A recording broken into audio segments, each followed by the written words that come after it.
રાજકોટથી અમદાવાદ હાઈવે ઉપર સર્જાયો અકસ્માત, જેમાં એકનું મોત નીપજ્યું. દેવપુરાના પાટિયા પાસે ઇકો કારનું ટાયર ફાટતા ઇકો ગાડીએ મારી પલટી, એકનું મોત, 8 ઘાયલ. સૂત્રો અનુસાર મળતી માહિતી મુજબ લીંબડી તાલુકાના દેવપુરાના ગામના પાટિયા પાસે ઇકો ગાડીનું ટાયર ફાટતા ઇકો ગાડી ડિવાઈડર સાથે અથડાતા ગાડી પલટી મારી ગઈ હતી. ઘટના સ્થળે કરીમાબેન ભીખાભાઈ નાગોરા મામાની ઉંમર વર્ષ 38નું ઘટના સ્થળે કમકમાટી ભર્યું મોત નીપજ્યું હતું.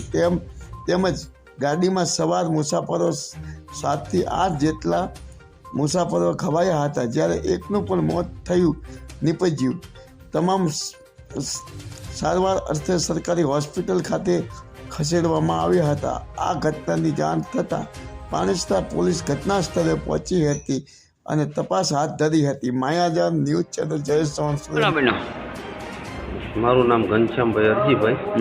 મારો બનાવ એવો હતો કે મારા છોકરો 14-15 વર્ષનો છે, એની વાંહે હરિયો અને લાકડી લઈને 3 શખ્સો વાંહે થઈ ગયા. શંકરભાઈ માવુભાઈ અને ચંદુભાઈ માવુભાઈ અને રસિકભાઈ સબુભાઈ. મારા છોકરાને વાંહે મારવા થઈ ગયા. પછી હું સાંજે ગયો ત્યાં બજારે કે અહીં નીકળશે એટલે કે મારી નાખશું, આવી ધમકી આપી. પછી અમે સાંજે ગયા તો અમને પણ માર્યા. એમને શું મારવામાં હથિયાર શું હતા? લાકડા હતા બધા ભાઈ અને છૂટા પાણા માર્યા હતા. ગામ કયું? પથાણ ગામ.